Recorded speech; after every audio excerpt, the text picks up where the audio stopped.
นี่ยอกผู้สาวซ้ำน้อยก่อนมาตะไสมาเลยมานี่มาอันนี้มาตะไสนี่2 คนนี่บ้านไหนเฮือนอยู่ไสอ๋ออยู่บ้านท่าโทษนี่มาเลยโอ้ยเห็นอะไรบาทนี่เอาสิริกันอยู่ไสโอ้ยโว้นะโอ้ยโอ้คือคักแต่ว้าคือแกล้งเล็กน้อยนี่ฮะบอกลูกให้มันบอกลูกแม่บอกลูกเนาะว่าให้ไปส้นก้มขามป้อมอันส้นมะขามป้อมมึงมะขามป้อมรุ่นมากใดละให้ฮับเจ้าฮับได้เหรอจังสู้กับพ่อได้แม่นล่ะถ้าเราบ่ไหวเพิ่นแวะเซเว่นพี่น้องแวะเซเว่นพาเบิ่งผู้สาวพุ่นน่ะงามแท้มาซื้อเครื่องใส่ผู้สาวกันนิดนึงก่อนออกเดินทางเอาเที่ยวสงกรานต์อีกครั้งนึงเที่ยวสงกรานต์พี่น้องเที่ยวโอ้แล้วล่ะเนาะนี่เนาะหน้าหารนี่เนาะโอ้โหเบิ่งยิงแกล้งประจำบ้านเฮาป้าตัวเบิ่งผู้สาวกำลังหวีผมหวีสางกำลังสระหัวเฉยเดี๋ยวเตรียมออกเดินทางพี่น้องมาจวดอยู่เซเว่นน้องสาวกันหน่อยนึงมีสั่งให้ไอ้กินแน่นี่มีหยังหลายแนวซื้อกระแลมสิทิปเข้าไปซะบ่เนาะเดี๋ยวแวะเลือกซื้ออาหารน้ำในน้ำเพิ่นจุดเก่าจุดเดิมของเขาก็สิเอาน้ำเย็นๆซื่นใจว่าหากอาบน้ำหากระแต่งตัวบุไปทุกบนนั้นเแต่งตัวฮะเป่า1,500ละได้บ่มือนี่ฮะโอ้นี่เพิ่นเขียนนี่ตัวหนังสือไผนี่แม่บ่นี่มีหยังนี่มีน้ำก้อนโอ้บ่ไข่บ่ดูโอ้นี่น้ำแข็งเต็มเด้อน้ำแข็งเด้อยังเด้อหาน้องแอนนายังหลายหาแอนนาเด้อเอาเสียใจตายโอ้ยคือบ่แต่งบัดมื้อวานนี่คือว่างามอยู่มื้อนี้11 โมงแล้วยังบ่แต่งหน้าอยู่น้องก็ได้เอาเจอแต่หน้าสดตลอดเข้ามานี่คือบ่เจอตอนเพิ่นแต่งหน้าแน่วะมื้อไหนปากแดงๆบ่ได้ถือกล้องไปก่อนแต่แรงๆจังมาถ่ายเด้อเฮ้ยหมอนะบ่ได้อยู่นำแม่เนาะหมอนะเนาะ3 รูปแล้วไปเดี๋ยวเราออกเดินทางพี่น้องงวดนี้ยมราชสายยมราชเด้อหายอกสาวยมราชไปเติมพลังแล้วกะเดินทางต่อเลาะหายอกสาวยมราชนี่ปลดล็อกแล้วปลดแล้วเอ้ยหอมแก้มเพิ่นคืนบ้านนึงเพิ่นก็ดีแหละแอนไปจะเอาเดินทางกับบรรยากาศเทศกาลสงกรานต์นี้เมืองนาไก่พี่น้องเมืองนาไก่ก็สิบ่มีจุดท่องเที่ยวหลายปานใดเนาะก็จุดรวมๆที่กับเจ้าเที่ยวมันก็แบ่งเป็นเขตก็คืออยู่หน้าต่างถ้ำกองรอกับเจ้าก็มีการม่วนการซื่นอยู่ได้แต่มื้อนี้บ่เตียงสิเลาะลงยมราชมาเบิ่งว่าสถานที่เที่ยวแต่ละบ่อนคนสิหลายบ่กับมื้อวันที่14 เมษายน 2026ปีนี้เทศกาลสงกรานต์มื้อทมิตรเริ่มแล้วเด้อเครื่องไฟฟ้าน้ำเพิ่น2เครื่องผลิตไฟของบริษัทไฟฟ้าน้ำเพิ่น2ซึ่ง 70% แม่นขายไปไทยเนาะ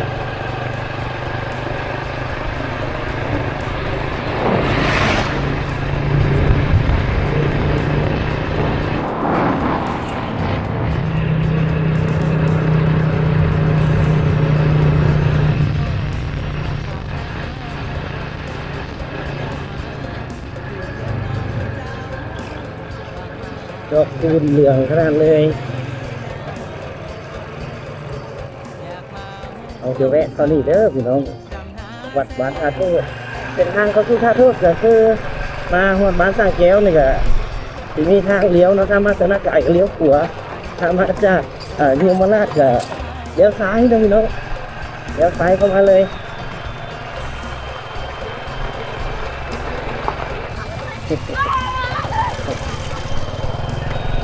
นุ่มๆสาวๆแต่คืออยู่สปปลาวนี่เขาเจ้าก็จะเลาะลิ้นตามแบบจุดที่เขาเจ้าลงวงดนตรีเนาะเส้นเป็นหาดทรายสายห้วยประมาณนี้แหละพี่น้องที่เขาเจ้าเลาะเล่นกันนะเส้นทางทุ่งนาแซง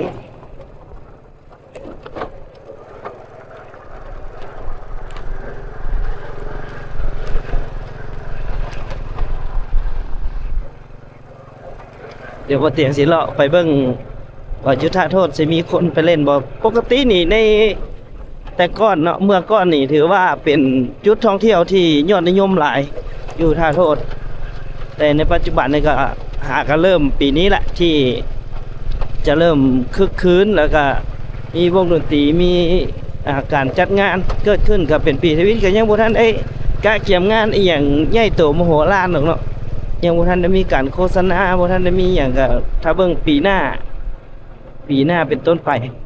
ว่าสิมีงาน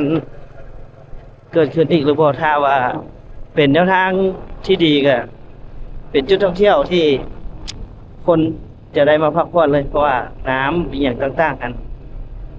ใสดีเนาะบ้านท่าโทษแถวนี้สิมีคลองชลประทานคลองนาแซงทางนั้นประเทศนาแซงนี่ ตัวที่ว่าจะข้ามเรื่องไปนี่จะเป็นบ้านนาลาดควายเนาะนาลาดควายเส้นนี้อาจจะเข้าไปบ้านท่าโทษเลยนี่เป็นคลองระบายน้ำของเขื่อนไฟฟ้าน้ำเทิน2ถ้ามาเที่ยวจุดนี้นี่ต้องมายามฝนนี่ธรรมชาติเขียวงามพี่น้องเดี๋ยวนี้นี่งามแฮงแต่ช่วงนี้เดือนเมษานี่ก็มันก็อยากมีหมอกขาวในเรื่องเนาะเพราะว่าเวลานี้เป็นเดือน4เดือน5เป็นเดือนเมษาอากาศก็อบอ้าวร้อนแล้วก็พวกใส่บางพื้นที่เขาก็จุดให้ก็เลยเห็นให้มีกลุ่มควันเลยสิเลยสบายดี ไปไสนี่มาบ้านนะ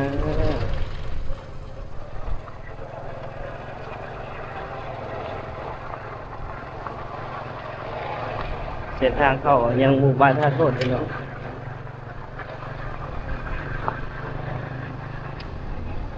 นาแซงเจ้าก็เริ่มเกี่ยวแล้ว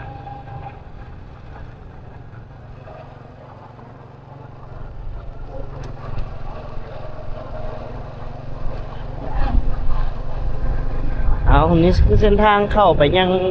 หมู่บ้านท่าโทษเดี๋ยวไปเบิ่งบรรยากาศอยู่ในบ้านกันพี่น้อง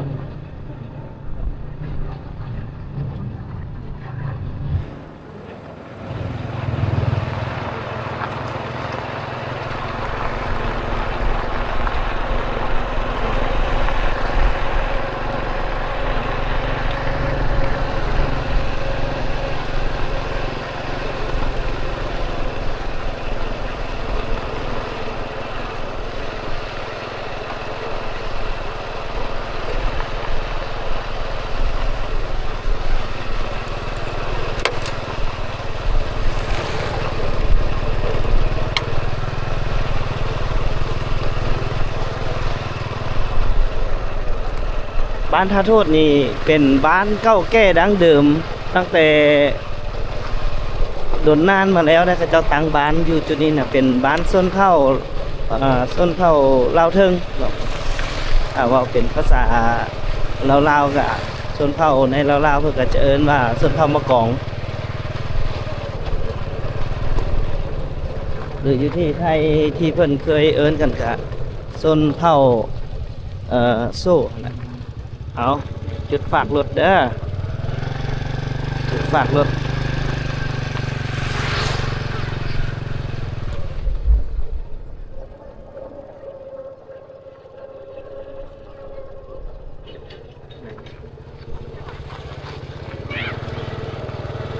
จุดให้บริการก็ถือว่ามื้อนี้เป็นมื้อเริ่มแรกแล้ว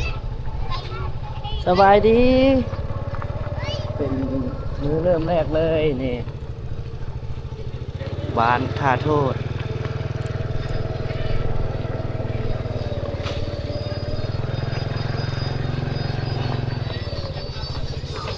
บ้านท่าโทษพี่น้อง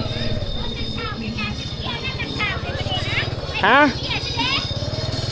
โอ้ยเดี๋ยวแวะนี่ก่อนหน่อยนึงแวะถามก่อนแวะถามโอ้เป็นด้านเป็นบ่นี่ด้านรัดกินเบียร์มันบ่เอาพี่น้องมาฮอดบ้านท่าโทษเป็นที่แฮมหอย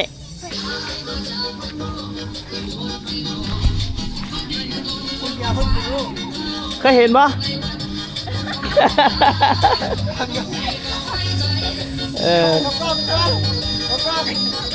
เอาฮอดท่าโทษแล้วพี่น้องฮอดบ้านท่าโทษเป็นที่แฮมหอยนี่เนาะนี่ตึกด้านลัดกวดก่อนจะเข้าบ้านเพิ่นลัดก้อนนี่เนาะโอ้กินก่อนได้นี่นะโดยเอาเลยเปียปีใหม่เลยเด้อดีมีแห้งเลยเด้อโดยเอาอยู่ดีมีแห้งเช่นกันถามเนี่ยว่าปีใหม่อยู่นี่เพิ่นจัดคู่ปีบ่หากะปีนี้มันบ่แต่ก่อนแล้วแบบเขาเจ้ามาอันนั้นซื่อๆเนาะมาลิ้นมาเที่ยวธรรมดาซื่อๆปีนี้วงแก้วโชคชัยมาน านวงใหญ่เอาขอบใจเด้อนี่ถือว่าตามที่ว่าเตียงคำเคยมาเล่นอยู่นี่น่ะตั้งแต่เป็นผู้เบ่าน้อยจนซ้ำนี้แล้วแม่นแต่ก้อนนี่มีชื่อเสียงแห้งบ้านนี่มีชื่อเสียงแห้งแล้วปีนี้ว่าเตียงคำสิมาโฆษณาให้มีชื่อเสียงตลอดไปเลยนะใส่กันนะเอาอยู่ดีไม่แห้งเด้อเอายกจอกแรกแห้งบางของงานโอ้ยผมได้ขมจังหน่อยเลยเบียร์สาวท่าโทษเงี้ยนี่เบียร์สาวท่าโทษเงี้ยนี่หวานม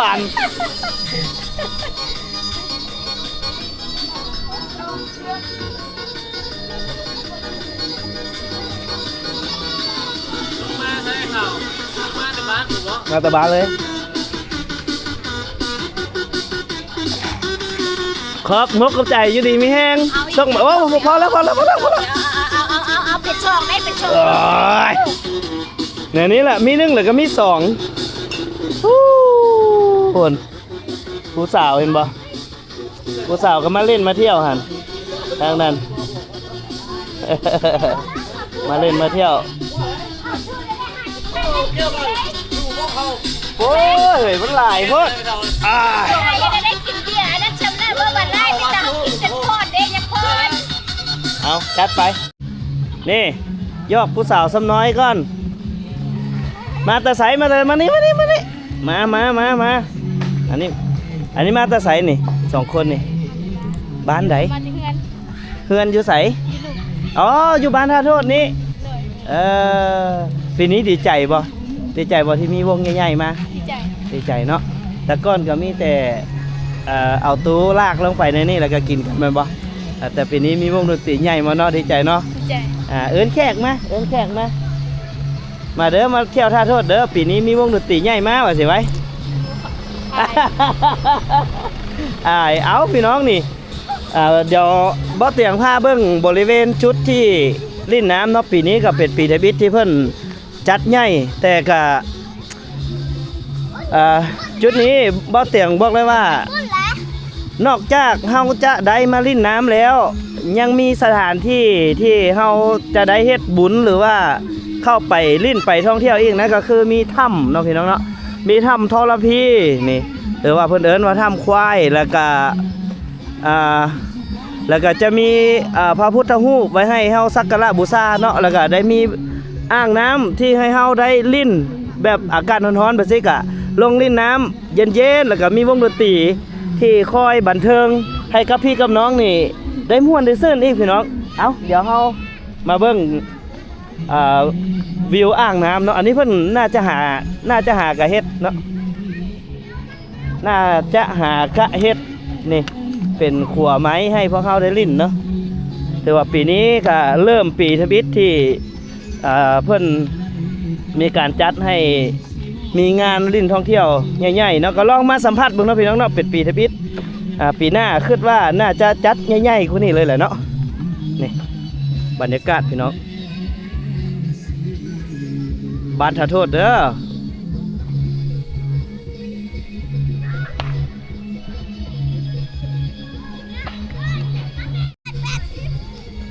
มาเลยโอ้ยเห็นอะไรบาทนี่เอาสิริกันจะใส่โอ้ยโว้นะโอ้ยโอ้คือคักแต่ว้าคือแก้งเล็กน้อยนี่ฮะโอ้คือแก้งแท้เอาแล้วปอตัวคือแก้งแท้โอ้นี่แหละเด็กน้อยในเขตชนบทนี่สุดยอดเลย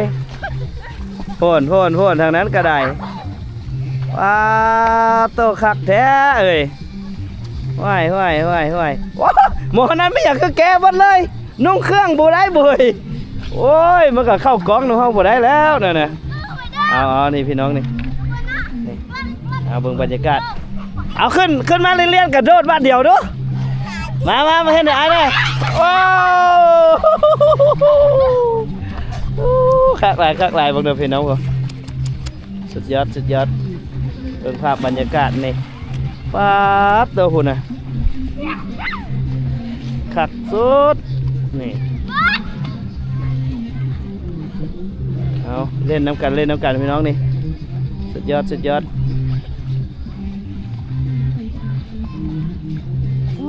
คักหลายนี่เบิ่งดูนี่ปกติแม่นมีแต่ผู้ชายพายเรือ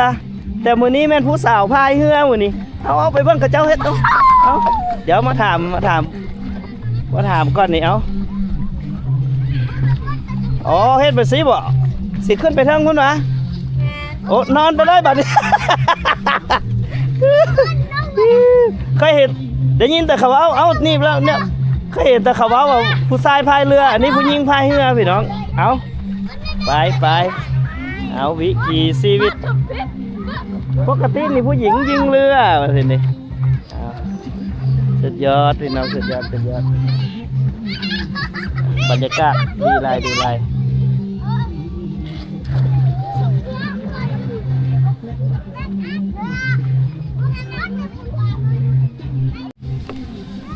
เบื้องทางนั้นนี่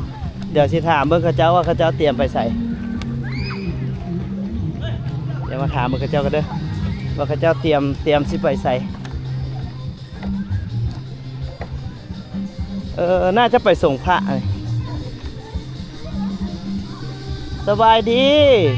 เตรียมไปใช่ไหมอันนี้ส่งพระอ๋อเทศกาลปีใหม่สบายดีลูกสบายดีว้ายแล้วมาโดดน้ำกระเจ้าเด้อไปส่งพระ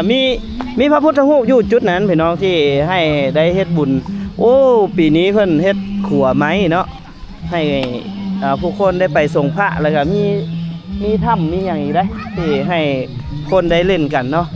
จุดนี้มาจุดเดียวจบในที่เดียวก็คือได้ทั้งเล่นน้ำได้ทั้งเฮ็ดบุญได้ทั้งเข้าวงดนตรีกินเบียร์เย็นๆอีกพี่น้องเที่ยวเมื่อยแล้วก็ได้นี่สุดยอด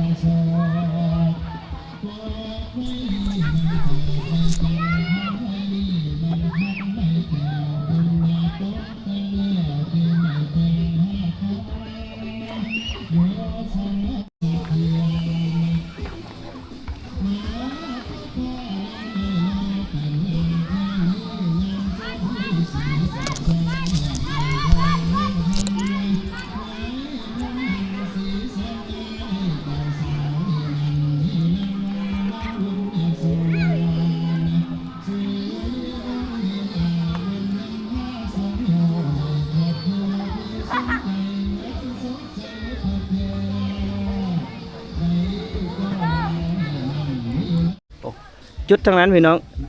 จุดทางนั้นจะเป็นจุดที่เขาเจ้า สักการะบูชาเนาะเดี๋ยวบ่เตียงข้ามเอารถมาจอดไว้อยู่นี่ก่อนหน่อยหนึงเดี๋ยวสิพาพี่พี่น้องไปเบิ่งจุดที่เพิ่นส่งพระเนาะได้เฮ็ดทั้งบุญได้เล่นทั้งน้ำแล้วก็ได้มีวงดนตรีให้ม่วนซื่นนำไปเดี๋ยวเฮาไปเบิ่งจุดที่เพิ่นส่งพระบ่อนเฮ็ดบุญนำได้พี่น้องเอ้ยมาจุดเดียวนี่คือได้ทุกอย่างได้ทั้งเที่ยวได้ทั้งเล่นสงกรานต์แล้วก็ได้ทั้งเฮ็ดบุญนำอีกเนาะเพิ่นเอาไม้ไผ่มาเฮ็ดขัวให้ชาวบ้านได้เข้าไปสักการะบูชาหรือว่าฮดส่งพระพุทธรูป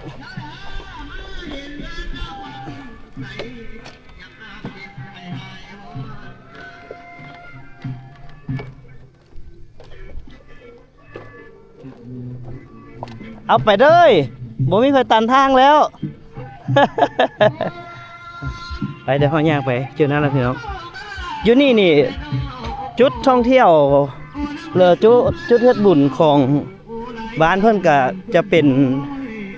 ะมีพระพุทธรูปเก่าแก่แล้วก็มีถ้ำศักดิ์สิทธิ์เนาะเพิ่นเอิ้นว่าถ้ำที่เป็นประวัติศาสตร์นั่นก็คือถ้ำควายหรือว่าถ้ำธรพี แต่ก่อนมันก็มีตำนานอยู่ว่าลูกฆ่าพ่อฆ่าแม่อยู่จุดนี้เนาะอยู่ถ้ำนี่แหละ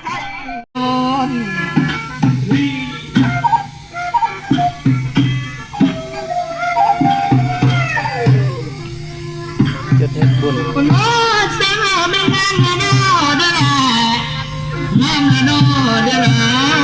สองคกไม่พังโอ้ย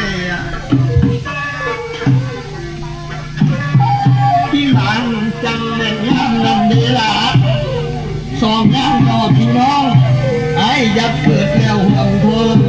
อันสายใส่แม่เดียวนั่นเอง ตะแพงนะฮะจุดเฮ็ดบุญเนาะ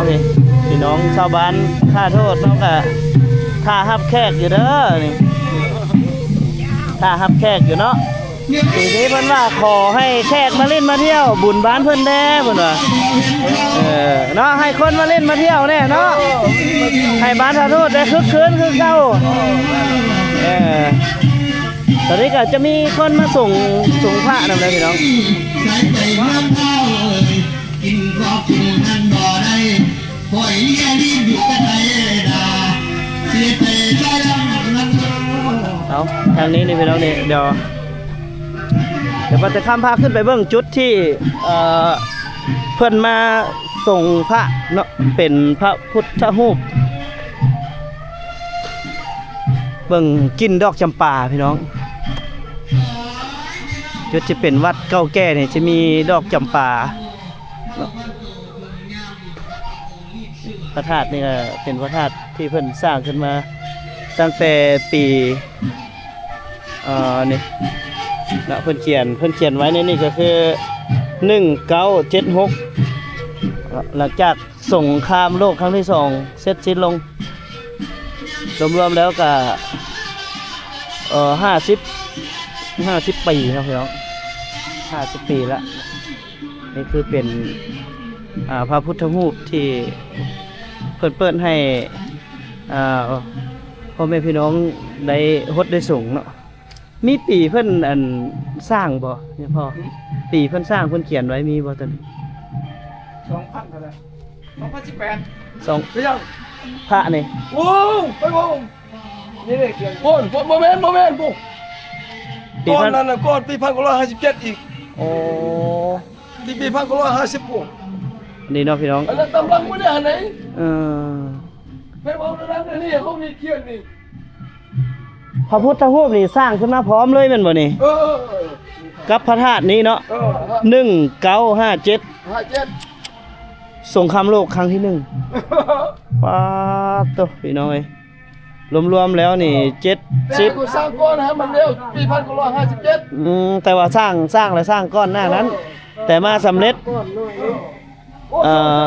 มาสำเร็จอยู่ในปี1957เนาะได้พูดแล้วเบิ่งเสียนเพิ่นก็ยังอันนั้นเนาะอยู่บ้านเฮามีจุดท่องเที่ยวบ่อนใดแน่นี่พ่อ นี่ทำละควายนี่ ทำรักควายทำไข่มุก มีสามทำครับนี่นะทำประจำสามที่สามบอนหมดเลย อันนี้เพิ่นเอิ้นทำหยังตัวนี้ เฮ้ย ทำรักควาย อันนี้ทำรักควายหรือทำทรพีเหมือนบ่ แม่นล่ะ มีตำนานบ่พ่อ นี่ล่ะ นี่แล้วมันไฟไหม้หมดเลยไฟไหม้เฮือนเนี่ยไฟไหม้เฮือน เป็นหยังจังใส่ซื้อทำทรพีนี่ จังเลยของผมมีมือแล้ว นี่แต่ก่อน มีแต่ก่อนเนาะ แต่ก่อน เป็นย้อนหยังจังใส่ซื้ออันนี้ ตอนพี่นั่นมันควาย ควายนี่ลูกข้าพ่อนี่เนี่ย ลูกข้าวพ่อมันมีตำราอยู่ ตำนานของเพิ่นก็คือแบบว่าควายควายอัน มดท่งนี่ น้อย มี เนาะ กล้วยเพิ่งตัวเดียว เอ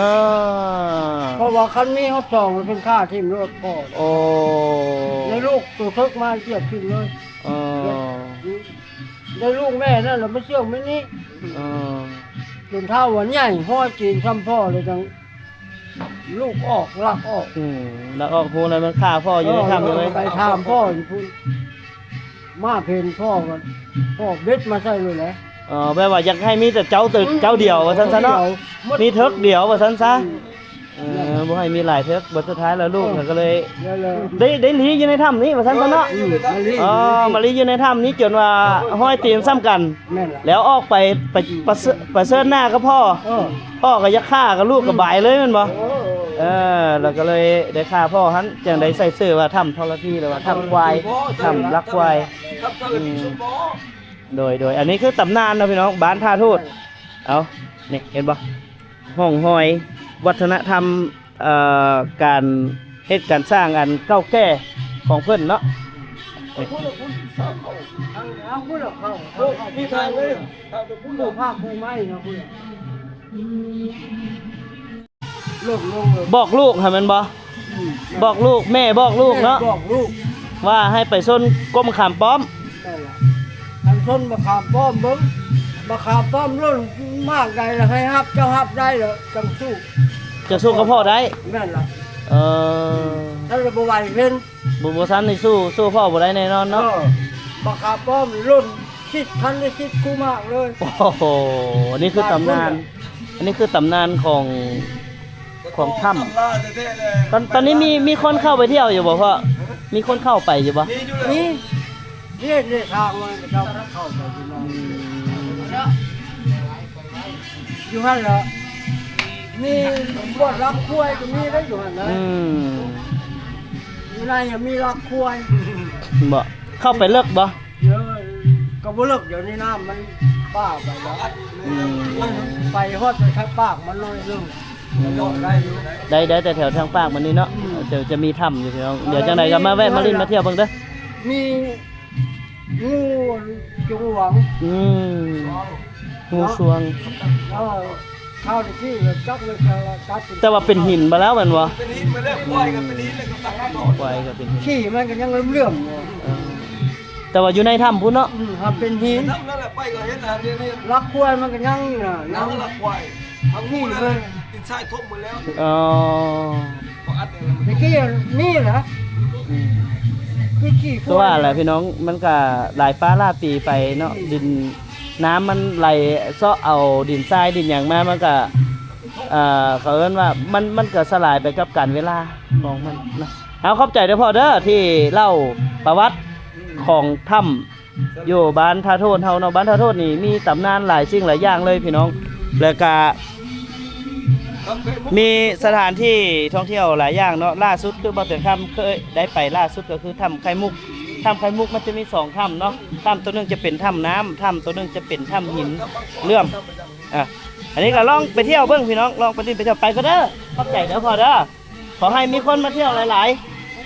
ๆโดยเอา เป็นไข่เรื่อง โดยแล้วสิหาโอกาสเข้าไปพี่น้องเข้าไป มันมีไฟไหม้ปี1960มาพันตู้เทือนเลย โดย ไฟไหม้มืดตำรา ตอนช่วงสงครามเนาะ ก็ส่งข้ามเลย ช่วงสงครามไฟไหม้เบิดเลย อันนี้ก็ยังมันได้ข้าวตกสิมืดไฟไหม้มืดเลยตำรา เอาไปเดี๋ยวบ่เตียงพากลับก่อนเนาะวันนี้เนาะน้องๆเขาก็มาส่งผ้าวะไปไสมาอาบน้ำโอ้ เอามาอาบน้ำมาอาบน้ำ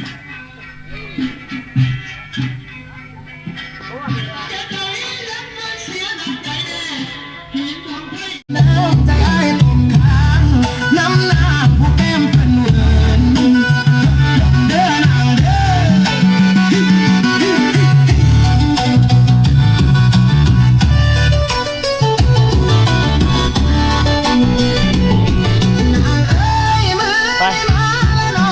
เดี๋ยวเอาเสียงพาเลาะเติมเติมนี่คือน้องเดี๋ยวที่ว่าไปเบิ่งชุดที่เพิ่นจัดงานที่จริงบ้านท่าโทษนี่เป็นบ้านที่น่าท่องเที่ยวหลายเลยแต่ว่า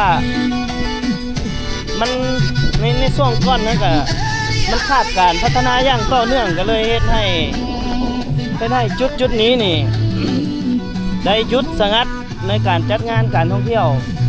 หลายเติบเนาะปีนี้บอกถึงคำกับวงร่วมสมทบกับวงดนตรีแก้วซกไซก็ได้กลับมาจัดจุดนี้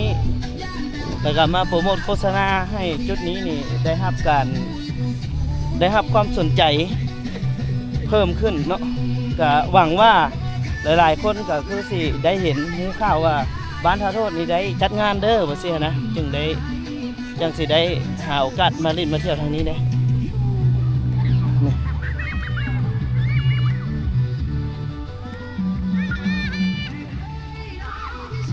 ไปเพนบ่นี่ไปเพนบัดนี่ฮอดเพนแล้วเอาพี่ช้างไปเพนแม่ซื้อปิ้งไก่แล้วละเลยซื้อปิ้งไก่ซื้อปิ้งไก่ไปเพน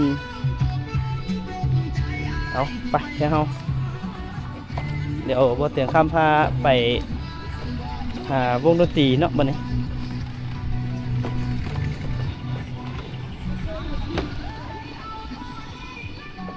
เล็กน้อยแถวนี้เขาเจ้าลอยน้ำเป็นเบิดเลยเขาเจ้าเก่งแล้วก็ลอยน้ำเป็นเบิดทุกคนเลยผู้ยิงผู้ทรายเขาเจ้าอยู่กับน้ำนี่เลยสบายเขาเจ้าลอยน้ำเป็นบ่ฮะเป็นบ่โอ้อย่าทิ่มมันลงเด้อบัดนี้เด้อลูกเด้อเอาไปทิ่มอยู่เทิงเด้อเขียเหยื่อเด้อมันบ่มีผู้เก็บเด้อลูกเด้อ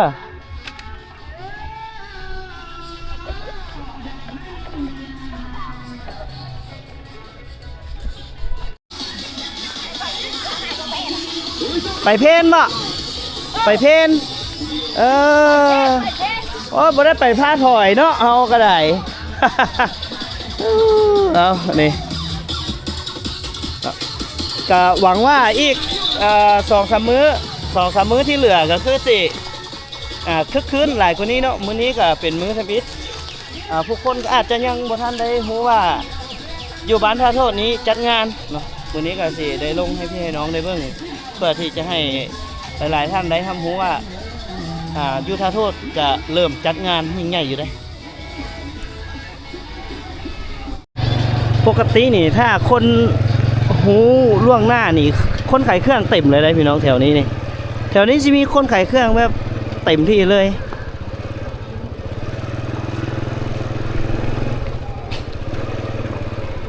รถลงไปหาวงดนตรีลงทางไหนลงนี่กระหอดเนาะปกตินี่ถ้าเขาเจ้าหูนี่คนขายเครื่องสิมาหลายเนาะแต่ละปีเขาเจ้าก็ลิ้นแต่ว่าลิ้นแบบเงียบๆอยู่ภายในบ้านซื่อๆนะแต่ปีนี้นี่ก็ถือว่ามีวงดนตรีใหญ่มาโอ้นี่ผู้สาวซ้ำน้อยแน่มีร้านขายเครื่องปีนี้เป็นยังไงปีนี้กับปีกายตัวจริงงามเนาะโอ้ยขอบใจละลายเป็นตายักเมาเบิดหานแท้เป็นตายักเมาแท้เดี๋ยวกลับขึ้นมาก่อนเด้อไปหาวงดนตรีก่อนพี่น้องเดี๋ยวเข้ามาเบิ่งจุดเล่นน้ำนี่แม่นจุดนี้เนาะเพิ่นกำลังเฮ็ดอยู่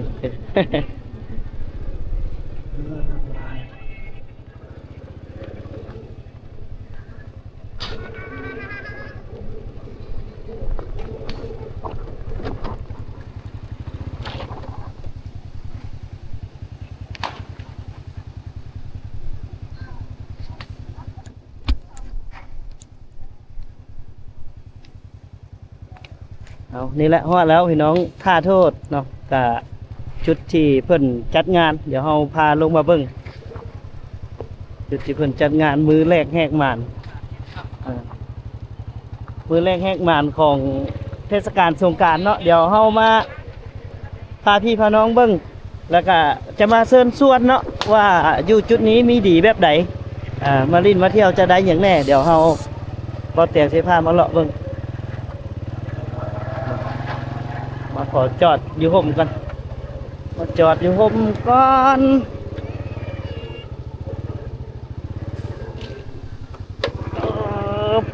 ไปทางนี้ทางนี้ทางนี้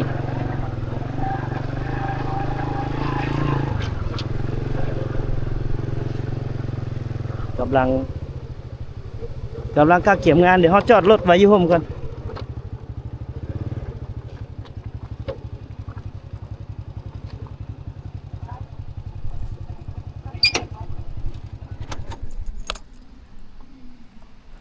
มาเดี๋ยวเขาเบิ่งการเตรียมงานของวงดนตรีแก้วซกไซก็ถือว่าปีนี้มารับไซพี่น้องบ้านท่าโทษเป็นปี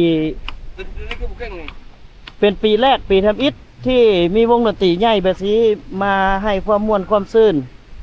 ไว้บริการอยู่พี่น้องชาวบ้านท่าโทษหลังจากที่ปิดโตลงไปแบบบริจัดงานใหญ่นะหลายปีเลยหลาย10 ปีเลยที่ท่าโทษนี้ปิดโตแล้วก็บ่ได้จัดแบบมีชื่อเสียงโด่งดังก็มีแต่ชาวบ้านที่เขาเจ้ามาลิ้นเนาะอยู่แถวบริเวณใกล้ๆก็เอาตู้เอาอย่างมาเปิดกันแต่ปีนี้ก็ถือว่าได้มีวงดนตรีแก้วซกไซเนาะที่เพิ่นได้มารับไซพี่น้องชาวบ้านท่าโทษแล้วก็ชาวเมืองยมราชนี่ก็จะมี2จุดเนาะที่เพิ่นจัดงานก็คือบ้านท่าโทษนี้แล้วก็บ้านให้ผาเวียงเนาะมีตาดเนาะอันนี้ด้านหน้าเวทีสามารถเล่นน้ำได้สามารถเล่นน้ำถ่ายรูปอย่างใดอยู่จุดนั้นเนาะมันเป็นก็เอิ้นว่าเป็นฝ่ายน้ำล้นเนาะก็สามารถไปเล่นไปอาบน้ำเล่นน้ำอยู่จุดนั้นได้